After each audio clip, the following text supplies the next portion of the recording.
Hey Speedy's Garage gang, welcome back to the Speedy's Garage YouTube channel. Today I wanted to put together a quick video about some of the drama that has been surrounding the Demon 170. I don't know if it's something unique to the Mopar enthusiast, because I've had Chevrolets and I've had Infinitis and Toyotas, and those communities don't seem to gravitate towards drama like I see the Mopar community gravitate towards it. I don't know if it's because maybe the car is a little bit more, you know, high visibility, especially something like a Demon 170 and things of that nature.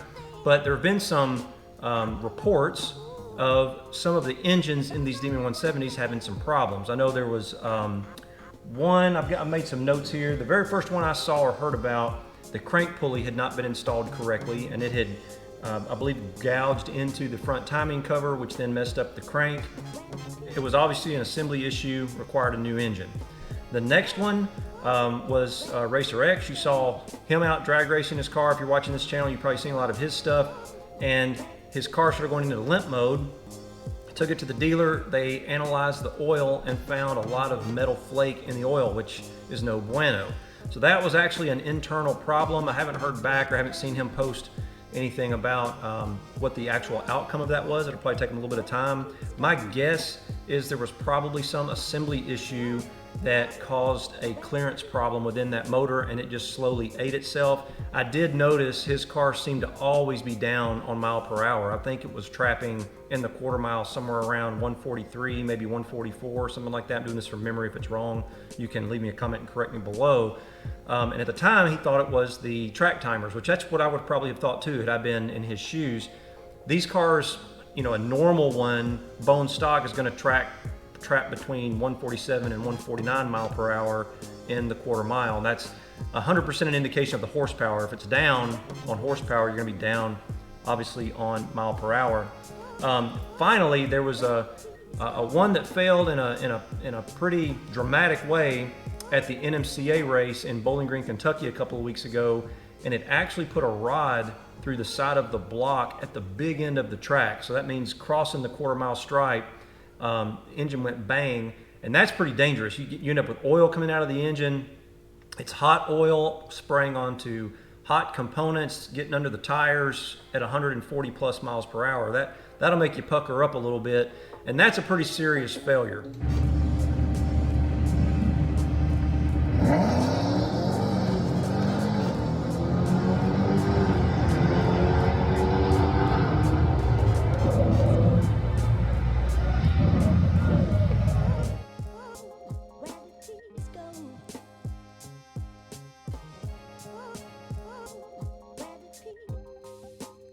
I haven't heard back on the analysis of that one either. It just happened a couple of weeks ago. That's probably going to take some time, even if we ever hear back. The good news is all of these have been covered under the powertrain warranty, but I really want to kind of get into why some of this might be happening, and I prefer to stick to facts and data-backed evidence. And that's what I've got to show you today from my personal car, so let's get into it. So to start, there have been a few things that have been floating around the interwebs related to the Demon 170 that it's almost like someone makes a comment or two and then it catches on like wildfire. The very first thing I saw come out was something about the spark plugs and the cars having misfires. Some cars, for sure, had some kind of problem with the spark plugs, and they were misfiring. They were actually setting check engine light for misfire codes on their car. So there was definitely something wrong there. I pulled a couple of the spark plugs out of the Demon. If you've been following the channel for a while, you saw me do that. And I just measured the spark plug gap because I was curious. And it's pretty well known now they used a weird one-off Champion spark plug in this engine for some reason. My particular car, I didn't check every spark plug, but I checked a few. The gap was 0.032 inches, which seems a little big for a car that makes over 20 pounds of boost, we'll say. I would have expected that number to be down around 0.028, maybe even 0.026, to be honest. And I would have expected a different plug to have been used too. A lot of us that have been fooling with these cars for a while have gone to the staple, which is an NGK 2309, and I used that in Orange Crush way back when, and had great results with it. I never had any plugs, or never had any issues with the plugs in my Hellcat, so they were always just the stock plugs. and my car was making right at 20 pounds of boost, you know, by the time I was finished with it with the red eye engine and the red eye supercharger and the 285 pulley. I'd taken to the track a couple of times. I hadn't had any trouble there either. So I don't know why they went to this Champion plug with such a wide gap when it's making more than 20 pounds of boost. So that's a little bit weird. So for me personally, I want to know what's going on with my car. I use my HP Tuner MPVI 3. They're pretty inexpensive, easy to use. You plug it into the OBD2 port, connect the other end into your laptop, and you can data log. You do not have to have a tune in the car. You do not have to unlock the computer to data log. I recommend, if you have a car like this, 1,000 horsepower supercharged car, and you're gonna go out and romp on it, that you run some data logs and understand what it's doing so you know if you've got a problem or not. Sometimes they're not obvious. Having said all that, I will show you, I'll put it on the screen here, a snippet of the data log from my car. I did about, this was a 26-minute and 44-second drive, so a pretty long drive from cold start to drive for 26 minutes. And I even did 2 wide open throttle pulls on, it wasn't full E85, but it was enough. I mixed my fuel down, E85, we'll talk about that in a minute. I mixed mine down a little bit to my own personal preference, but it is enough that the car is at full power, so 1,025 horsepower. And you can see here, over the course of that 26-minute drive, almost no misfires. And I have not touched my spark plugs. I haven't re-gapped them. I haven't done anything to them. These are the factory plugs, factory gap, just like I got it. I've also taken it to the drag strip a couple of times.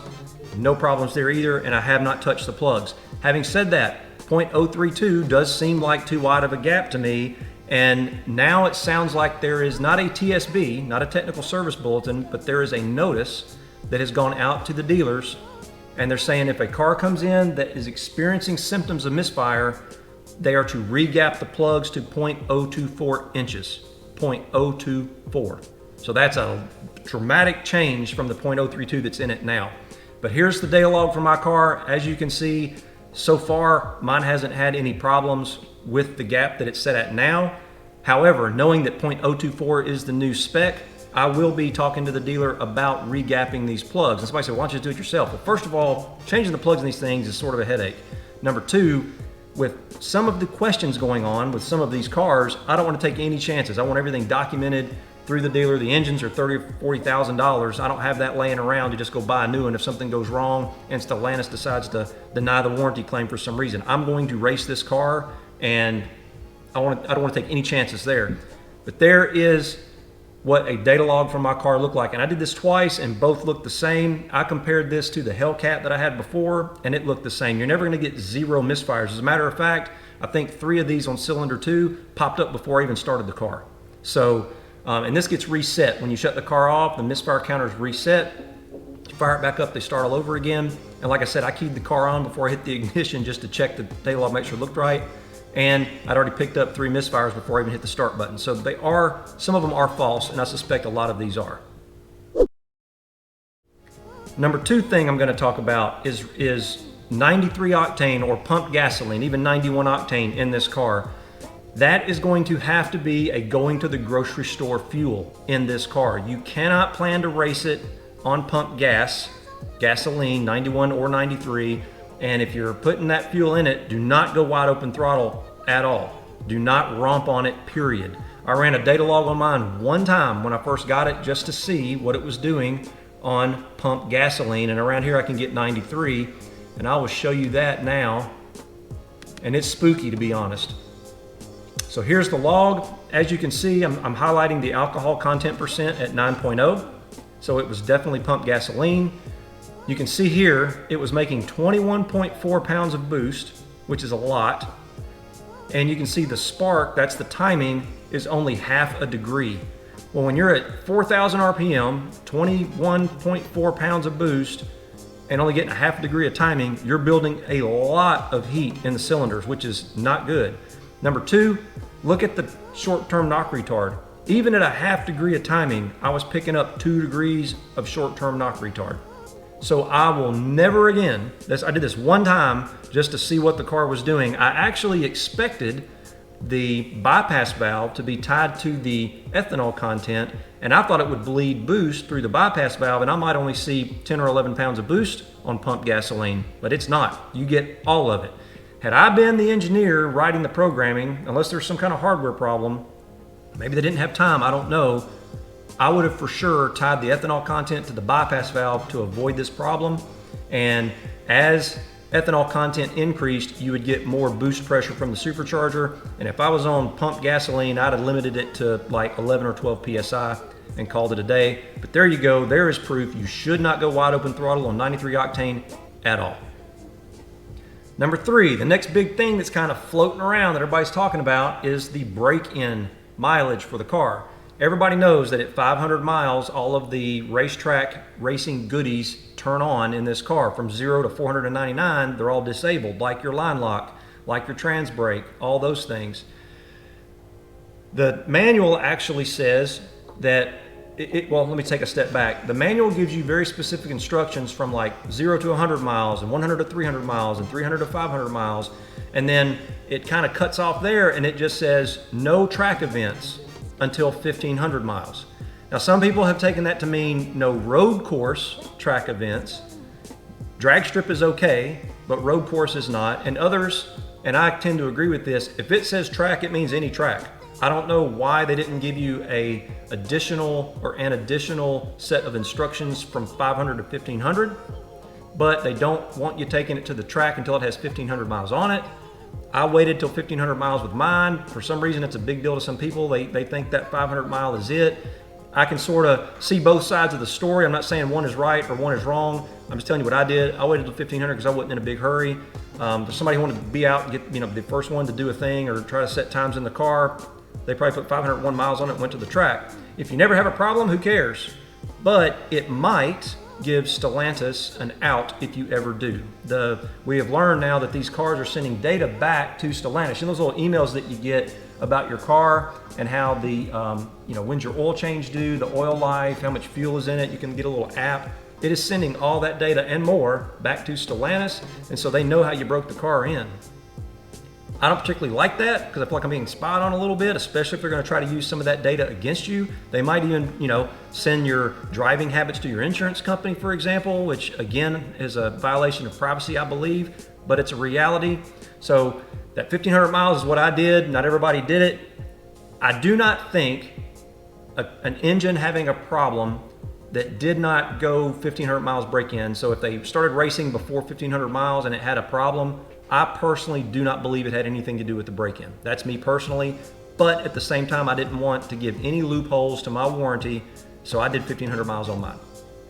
Number 4, the next big rumor that got started is that some of these cars were having problems because it has a front sump oil pan. That means the largest portion of the oil pan is at the front of the car, and the theory, and it's a solid theory, is that when the car launches, all that G-force pulls the oil back. You can starve the oil of engine, or starve the engine of oil rather, and it can have a problem. Let's go back to the data log. I've got data logs from my car. I log oil pressure, and here's a log from my Demon 170 at launch, and you can see the little green graph at the bottom, and it dips to 63.6 PSI. That's a lot of oil pressure. And on that pass, it ran a 952 at almost 148 miles an hour, so not bad. I'll also show you a log from my buddy's car. I won't mention his name, I don't know if he'd want me to or not, but this is an 8-second pass from his car, and it's a red eye. It's a red eye that's obviously modified.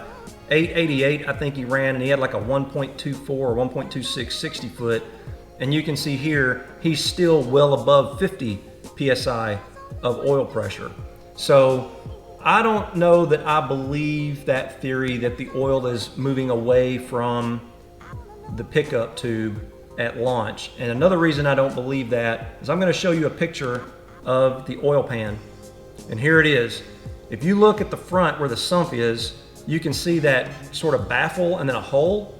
The oil pickup tube sets down in that hole. And so when the oil tries to slosh, it hits the baffle and it keeps the oil around the pickup tube. So those two facts, the fact that I'm not seeing an oil pressure drop on my car at launch, not seeing much of one on my buddy's 8-second red eye, and then this oil pan design, I don't think that's a problem at all. I don't think that's the issue. Number 5. The next thing that's been flying around is how often do you have to change the oil when you're running E85? Somehow a rumor got started that it is after every track day or track event. That makes no sense to me. I actually ran E85 in Go Man Go for a long time, and I did seasonal oil changes in that car once a year.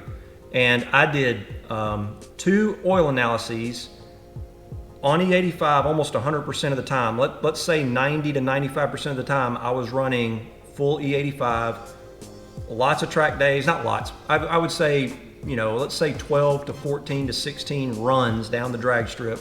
And I'm gonna show you the oil analysis from Blackstone. Both of these oil analysis are with E85. If you look at the first column, farthest to the right, you see it had almost 5,800 miles on that oil change. Look down at the bottom where the 2 red check marks are. The first thing you want to check is the viscosity of the oil. You notice it is in spec for a 0W40. It means there's nothing washing the oil out. Now look at the fuel percent dilution. It is less than 0.5. If there had been E85 getting into the oil and causing a problem with the oil, you would have seen that fuel dilution spike. That is not the case. Now, if you look at the rest of the readings on the oil, everything looked great. You'll notice they highlighted lead. I had been running a leaded race fuel before I ever went to E85, and this taught me something that I did not realize. The lead in the leaded race fuel does get into the fuel and it doesn't burn off. That's why that showed up. And you notice the one oil change, it had 171 parts per million. I changed the oil, did not run any more leaded race fuel, and you saw it dropped all the way down to 42. It probably would have taken 2 or 3 more oil changes for that all to completely get out. It isn't hurting anything, but it is an anomaly that was in these oil analysis that I want to make sure that I mention. The bottom line is, if any E85 is getting into your oil, the temperature of the oil, if you get it up to operating temp, it'll burn all that off just like it does any extra gasoline that happens to get in there. The only caveat to that is if you happen to be making really short trips, like you start the car, you drive the end of your driveway and get your mail, and you drive back into the garage and shut the car off, then you might have a problem after several trips like that because the oil isn't getting up to operating temperature. Bottom line, if you're getting the oil up to operating temp, E85 will not be a problem. I will do an oil analysis on the Demon 170 at the next oil change. I've been running my mix of E85 for quite a while, and I will do a follow-up to this video to show what that oil analysis looked like, just to make sure it matches what I saw with the old car. And number 6, and the final point I'm gonna make, is the fuel system in this 170 is right on the edge in my opinion. They make full power on E65, but I keep hearing about people running E85 or even higher, like E90 for some reason. The car isn't going to make any more power with that extra alcohol content. However, the more alcohol you put in the tank, the higher the concentration, the more work you're requiring of the fuel system. And I'm going to show you a log. You know, I like to talk about my data logs. Here is a log from my car in decent air, not perfect air, just decent. And this is on my mix, which is not even E85. I want to make that clear. This isn't even to E85 yet. It's below that. And you can see here, my injector duty cycle, which is a good measure of how the fuel system, how much capacity it has, is 78.2%. That's pretty close to the max I would want to see. I wouldn't want to see more than 80% for sure. You start going over that, get into 90%, 95% duty cycle on your injectors, and they're almost staying open the entire time. It's a measure of how many pulses, the pulse width of the injector. There is a safety built into the tune, and it had the safety was in the 2015 and 2016 Hellcat. I had some tuners tell me, like John Mord from Mord Performance and Z from ZHC Tunes, they told me that they were seeing 2018 and 2019 cars that it didn't work anymore for some reason. But when the injector pulse width, the amount the injector's spraying, when it hits a certain milliseconds, the bypass is supposed to start to open, and it doesn't just snap open and bleed all the boost. It gradually opens and it starts lowering boost pressure to bring that injector pulse width back down into a normal range or an acceptable range. The Demon 170, I believe it's 17.2 milliseconds is the max in upper RPMs that it wants to see. And in this log, I'm at almost 15. I'm at 14.7, 14.8, depending on which injector you're looking at. That's getting close. Now this isn't a problem at all, and that, I would be okay with that. But trying to run E85 plus, you're probably going to be getting into that dangerous range. And on a best case scenario, the bypass will start to open, you'll bleed boost and just run slower. Worst case scenario, if it can't figure it out fast enough and you're blazing down the drag strip wide open throttle, 22 pounds of boost, and it starts to go lean, and it goes lean before the bypass can open, that could definitely cost you an engine really quickly. It can burn the tips off the spark plugs. It can cause detonation, which could definitely break a rod, start having some other problems. So I wanted to mention that because that's one thing I could definitely see as being a problem. One other thing I will mention though is this is a 1,025 horsepower, 900 plus foot-pounds of torque engine in this car. I am a little surprised that it was a mass-produced engine and not hand-assembled. You know, I'll show you a little picture here how the GT500s, I think they were 760 horsepower, I think, on the last model year. And those engines were hand-assembled, and they had a little plate on the front of them that was sort of signed by the engine builder. I'm very surprised Dodge didn't have something similar to that program for the engines in these cars. I personally think the problems we're seeing are simple mass-produced engine assembly issues. When you've got a 1,000 horsepower car, 1,025, everything has to be right. The measurements have to be right, the assembly has to be right, everything should be checked, measured, triple checked, and measured again as that assembly takes place. On these mass-produced engines, they'll go down an assembly line or an engine assembly line. I don't think any of that happens, and they're mass-produced, and that's probably what we're seeing is every little thing isn't exactly perfect on some cars. There's others. I know of several people that have raced these quite a bit. They haven't changed spark plugs. They haven't anything, out of the ordinary. They've run the proper fuel and not beat on it on 93. And they've made a bunch of passes in their cars and have not had any problems. One guy, Ron Silva, he actually holds, I think, the record in a Demon 170. And I believe he's even beaten Dodge's record of 891. I think he ran an 888. If I'm remembering right, maybe an 887. Somebody leave me a comment and let me know. And he's had 2 Demon 170s, and both of them have ran extremely fast, both of them in the 8s, and neither one of them has had any problems. However, you have the unfortunate event that happened to the gentleman at the NMCA race where his had a problem. So I personally think it's assembly issues. I hope you enjoyed the video. Please give it a thumbs up if you did. Be sure to check us out on Instagram. It's at Speedies_garage, as well as the website, www.speediesgarage.net. Hopefully I see you out there. And I wanted to just try to throw a video out with some facts and some data behind it to sort of dispel some of the myths and rumors that are out there about this Demon 170. Stay tuned. My street tire and wheel setup is here. Next week, you'll get to see it, and it turned out great. Where does peace go?